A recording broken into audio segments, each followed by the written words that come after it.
의뢰인의 행복만 생각합니다. 법률 문제로 고민에 빠지신 분들에게 정확한 정보를 제공하여 현명한 선택을 하도록 도와드리는 소송 가이드입니다.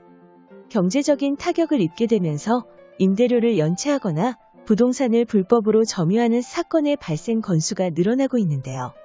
이에 비례하여 부동산에 대한 인도를 거부하는 점유자로 인해 고충을 겪는 임대인들의 수도 늘어나고 있습니다. 이러한 상황이라면 건물 명도 소송을 통해 임대인의 마땅한 권리를 주장할 수 있게 되는데요. 건물 명도 소송은 정당한 권한이 없는 상태에서 무단으로 부동산을 점유하고 있는 점유자를 대상으로 해당 부동산에 대한 인도를 합법적으로 이뤄내기 위해 제기하는 소송입니다. 실제로 임대차 계약이 만료되었음에도 불구하고 임차인이 부동산을 불법으로 점유하고 있는 경우가 흔히 발생하고 있는데요. 임대차 계약이 해지된 상황이라면 명도 소송을 통해 임차인의 퇴거 및 부동산에 대한 인도를 요구할 수 있게 됩니다. 건물 명도 소송을 제기할 수 있는 사유 중 가장 높은 비중을 차지하고 있는 것은 임대료가 연체되는 경우인데요.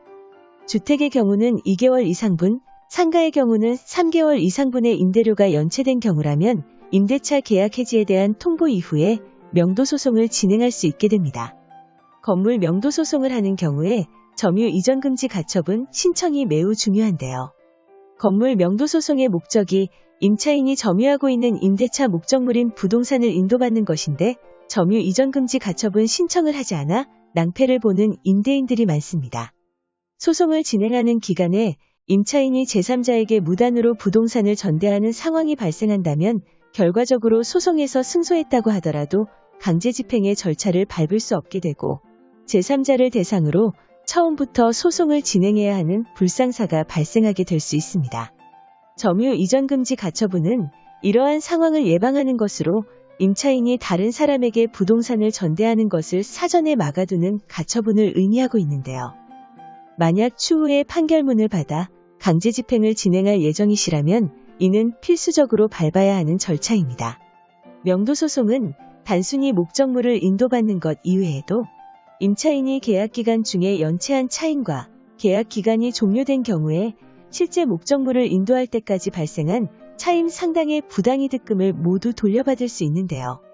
소송 이후에 강제 집행 판결이 나오게 되면 그 목적을 달성할 수 있게 됩니다. 하지만 임차인 명의의 개인 재산은 임대인이 파악하기 힘들 뿐더러 재산이 있다고 하더라도 소송이 진행되는 동안 임차인이 고의적으로 그 재산을 몰래 처분해버린다면 임대인이 승소했다고 하더라도 집행을 할 수 없게 됩니다. 이때 임대인은 임차인이 연체한 차임 채권의 회수 방법으로 임차인의 재산을 묶어두기 위한 절차를 진행할 수 있는데 이것이 바로 가압류 신청입니다. 법원에서 점유 이전 금지 가처분 신청이 인용되면 법원 집행관실에서는 현장을 방문하게 되는데요. 이때 임대인 쪽의 증인으로서 2명이 동행을 하게 되며 현장에서는 임차인 본인이 맞는지를 확인하게 됩니다. 그 후에 명도 소송이 진행될 예정이라는 것을 알리고 다른 사람에게 전대하는 경우는 무효가 된다는 것을 표시하게 되는데요. 점유 이전 금지 가처분의 집행은 법원에서 결정이 나면 2주 내에 집행을 해야 합니다. 임대차 계약의 해지 사유가 분명히 존재하고 있고 소송을 진행해야 하는 상황에서 추후에 발생할 수도 있는 집행불능 상태를 미리 예방하고자 하는 취지에서 이를 신청하는 거라면 법원에서도 대부분 받아들이게 됩니다. 하지만 아직 임대차 계약 기간이 남은 경우라면 신청이 받아들여지지 않게 됩니다. 임차인이 타인에게 전대를 주지 못하게 하는 목적과 실제 점유하고 있는 임차인이 누구인지 모르는 경우에 점유 이전 금지 가처분 신청을 하게 되는데요. 이는 임차인에게 압박감을 느끼게 하는 용도로도 사용될 수 있기 때문에 실제 이러한 효과를 노리고 신청을 하는 임대인 분들이 있습니다. 법원 집행관실에서 방문을 하여 집안에 빨간 딱지를 붙이는 순간 임차인이 받게 되는 심리적인 압박감은 상당하고 이대로 버티고 있다가는 쫓겨나게 된다는 생각을 하여 소송 전에 해결이 되는 경우도 상당히 많습니다. 점유 이전 금지 가처분 신청은 명도 소송을 진행하는 동시에 법원에 신청할 수 있는데요. 물론 빠르게 소송을 진행하고 마무리 짓고자 한다면 소장을 접수하면서 본 신청도 동시에 하는 것이 효과적일 수 있습니다. 하지만 같이 신청했을 경우에 현장을 방문해 보니 임차인이 아닌 다른 사람이 점유하고 있는 경우라면 소송을 처음부터 다시 시작해야 하는 상황이 생기게 됩니다. 그렇기 때문에 점유 이전 금지 가처분이 마무리된 후에 소송을 시작하는 것이 좋다는 말씀을 드리고 싶습니다. 가압류 신청은 임대인이 신청서를 제출한다고 해서 무조건 법원이 이를 인용해주는 것은 아닌데요. 임대인이 신청서를 구체적으로 작성하지 못하거나 신청서에 진술한 내용에 대한 소명이 부족하다면 기각의 결정이 나오게 될 수도 있습니다. 또한 인용하는 결정이 나오게 되더라도 손해의 담보로 더 높은 금액의 현금을 제공하라는 담보 제공 명령이 나올 수도 있기 때문에 주의가 필요한 부분인데요. 이는 혼자서 진행하기에는 어려움이 있을 수 있으므로 불필요한 비용과 시간을 낭비하지 않기 위해서라도 법률 대리인의 자문을 구해보는 것이 좋습니다.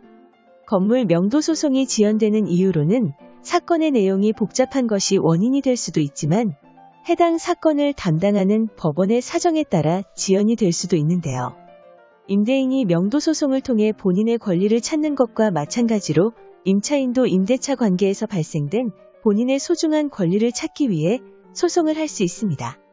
법원은 어느 한쪽의 이야기만을 듣는 것이 아니라 임대인과 임차인 모두가 충분히 자신의 권리를 주장할 수 있는 기회를 주고 그 주장을 입증할 수 있는 시간을 보장해주고 있기 때문에 많은 시간이 소요될 수도 있습니다.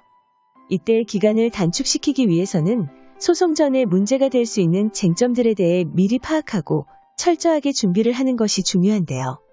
보통 임차인이 소송에서 주장할 수 있는 권리는 크게 본인의 자금으로 임대차 목적물에 설치한 부속물의 처리 문제입니다. 건물의 임차인이 편익을 위하여 임대인의 동의를 얻어 건물에 부속시킨 물건이 있거나 임대인으로부터 매수한 부속물이 있는 경우라면 명도소송 중에 임대인에게 그에 대한 매수를 청구할 수 있는 일명 부속물 매수 청구권을 인정해주고 있습니다. 임대인의 입장에서 임차인이 계약 기간 중에 설치한 물건이 있다면 명도소송 전에 부속물 매수 청구권의 요건을 충족하는지를 먼저 살펴보는 것이 중요합니다. 부동산과 관련한 소송은 우리가 생각하는 것보다 훨씬 복잡하고 까다로운 절차를 거쳐야 합니다. 지금의 생활이 복잡해지는 것이 싫다는 이유로 아무것도 하지 않고 가만히 있다가는 본인이 가질 수 있는 마땅한 권리들을 전부 잃게 될 수 있습니다. 그러니 관련한 사안으로 인해 어려움을 겪고 계신 분들이 있으시다면 더 이상 혼자 힘들어하지 마시고 상담을 요청해 주시길 바랍니다.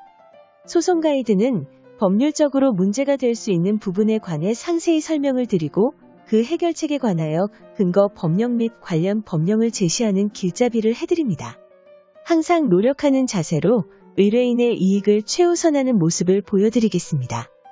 그 밖에 더 많은 정보는 네이버 소송 가이드 카페로 오시면 확인하실 수 있습니다. 내용이 마음에 드셨다면 구독과 좋아요, 알림 설정 부탁드립니다.